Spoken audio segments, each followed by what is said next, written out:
What's going on, everyone? Chris from Pickdawgz.com here with your free pick in the Purdue versus Yale college basketball matchup going down Monday, November 11th, 2024. Just a reminder, if you haven't already, make sure you're subscribed to our channel and smash that thumbs up. And if you're looking for my best bets, the games that I love, including my daily $15 best bet, head on over to Pickdawgz.com and click the Premium Picks tab at the top of the page.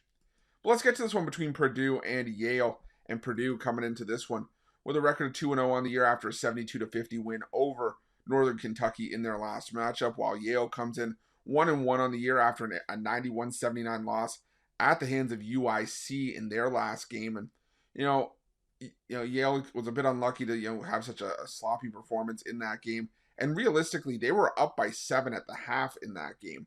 But it was the first 10 minutes of the second half that really did this team, and they were outscored 25-8. And the last 10 minutes saw a bunch of points scored, but at the end of the day, they just fell flat. They did outshoot Illinois Chicago from behind the arc, but UIC was able to shoot almost 53% from inside the arc compared to 43% from Yale. Now, the free throws were almost even, so it was that inside, it was that 2-point shot that proved to be the difference. And now you take on a Purdue team that has been able to do fairly well offensively out of the gate, 25th nationally in 2-point shooting. 53rd in 3-point shooting. But what stands out to me is that this is normally a decent Purdue team in terms of free throw shooting, year after year. And they haven't been that this season. 63% from the foul line through their first 2 games. And if they're leaving points on the line like that, that's not necessarily a team I want to jump on board with. Yale, is a team that, yes, like I said, they've given up a fair bit of 2-point defense and 2-point shots against UIC. But this is still a Yale team that's top 60 in 3-point shooting. They hit their free throws. They get to the free throw at a top 100 rate through the first couple games of the season. So they're getting to the line. And like I said, they're hitting their free throws. And that's what I want in an underdog, is a team that's going to be able to score those points when the clock is stopped.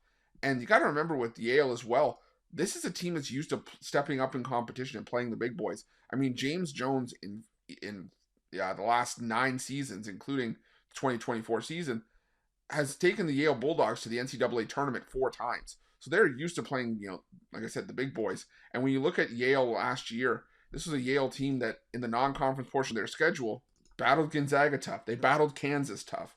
They had a couple of nice wins. They beat Colgate on a neutral floor. Colgate was a solid team last year. Santa Clara they beat on the road outright.